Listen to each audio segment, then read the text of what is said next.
Hey, what's up everyone? Morey Croson here, and today we're going to be going over my favorite quarterback throwing mechanic drills. These are going to be drills that will specifically help you in improving your throwing mechanics in a variety of different ways. As always, if you like the information, go ahead and click that thumbs up down below. Subscribe to the channel if you haven't already, and if you have any questions, comments, or anything like that, go ahead and leave those in the comments down below. We'll go ahead and hop in the video right now.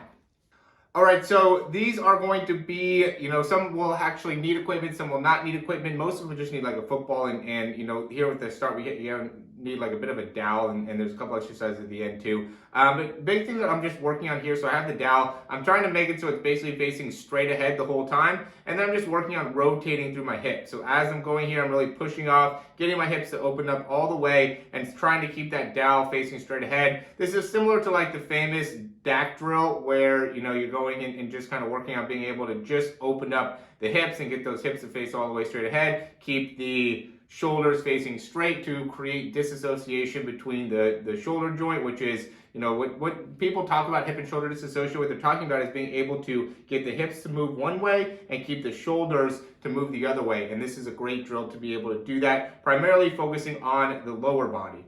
So now we're going to go ahead and go to the upper body. So this is the same type of thing. So now I'm just trying to create rotation in my upper body, just rotating through there and keeping my lower body nice and stable. This is a drill that I learned in golfing and something that I think really helps in being able to create a lot of rotation within what's called your thoracic spine or mid-back.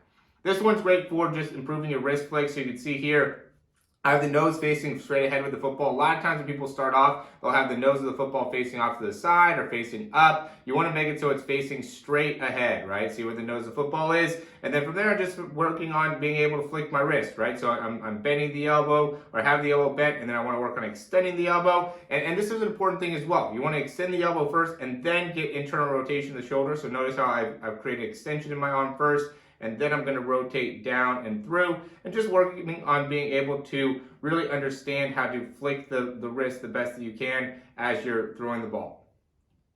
Next one's going to be being able to create more external rotation in the shoulder, right? So what I'm trying to do here is drive that elbow through and allow myself to get plenty of bend there in the shoulder as I drive the elbow through and generate force into the actual throw. This one's going to be for people that end up opening up with their front shoulder a little bit too much, right? So you can see me kind of keeping my front shoulder closed the best that I can. Obviously, as you come through, you're going to open it up a little bit, but really just focusing on being able to get my elbow all the way through, not open up my shoulder too much, or at least not lead by opening up the shoulders. You want the hips to open up first and then going through the throw like that.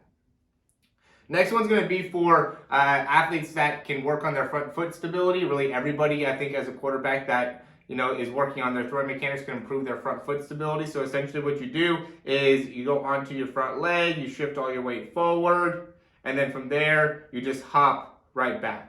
Right, and so there's going to be guys that will go into that front leg and will be off balance, kind of going off to the side, maybe going too far forward. And then what you want to just do is just work on hopping back to the back leg and making it so you can really build some more stability and control in that front leg. I do think there's a lot of different drills, a lot of different balance drills that you could do for that front leg. If you want me to make a video just specifically for front leg stabilization, leave that in the comments down below. I'd be happy to do that. I just don't know how many people would actually like to see a front leg stabilization drill.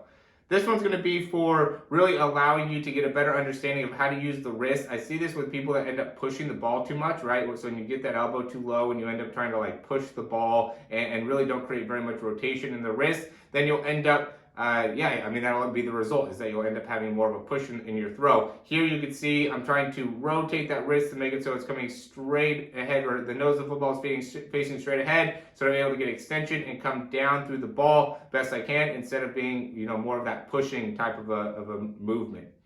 This one's going to be for people that have an issue with their front leg and their back leg and being able to create force out of their back leg. So what I'm going to just do, and you can do this from a variety of different ways, but I'm just going to hop forward here just for this one, land on that front leg, have nice, good control, stabilization, and then push, drive forward, and deliver the throw. Right? And so by being able to land in that leg, you're able to stabilize, understand how to create that downward force into the ground, and then from there push off the ground and generate force horizontally into your throw. This one's going to be for people that struggle with getting on top of the ball. Usually that happens a lot more in like the deeper throws, so I'm really emphasizing more of a deep throw here, and then I'm getting the hand on top of the ball. I end up throwing the ball pretty low on that one, and so you don't have to come through all the way and throw the ball more downwards. You could just go ahead and just get your wrist on top and finish the throw. I have another one here in a second that is a little bit better. This is going to be for if you get the ball too far back behind your head. So essentially what you're doing is you're getting the dowel back behind your head a little bit. It doesn't want to necessarily, as you can see right there, where it kind of is in relation to my body, right? It's a little bit back behind my head. And then from there, you just work on going through the throw from that position, right? So here, I would just go through and throw the ball. You can see me, I don't really have too much of a problem getting that ball too far back behind my head. But, essentially what happens is that if you load and have bad mechanics, you're going to go all the way back and hit the dowel there with your hand.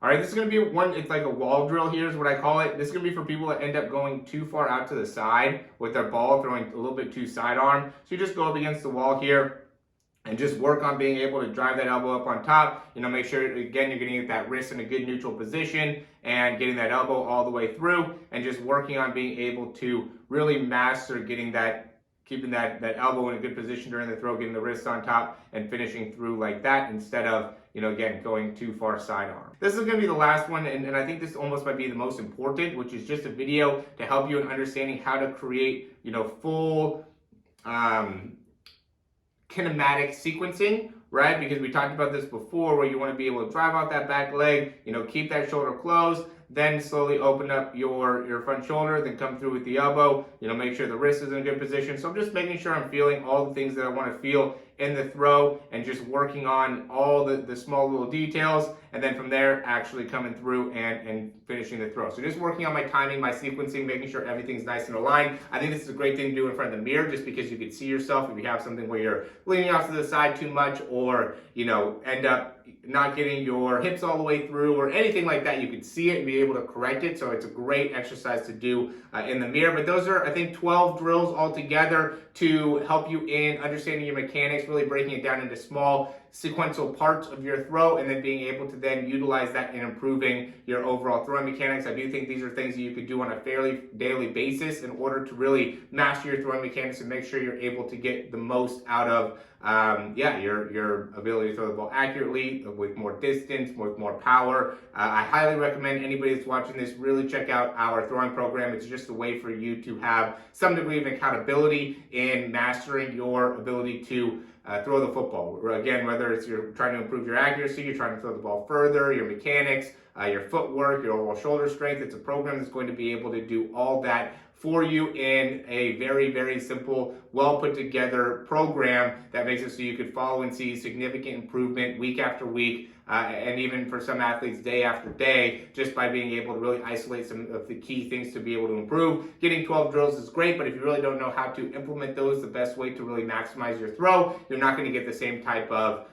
response and improvement than if you actually commit to a program. It's only $397. It's something that I think is a very, very affordable thing, but you're going to see great improvement in the throw by signing up and being part of a program that will really concentrate on your actual development as a quarterback and your mechanics as a quarterback. So as always, thanks for watching. We'll talk to you soon.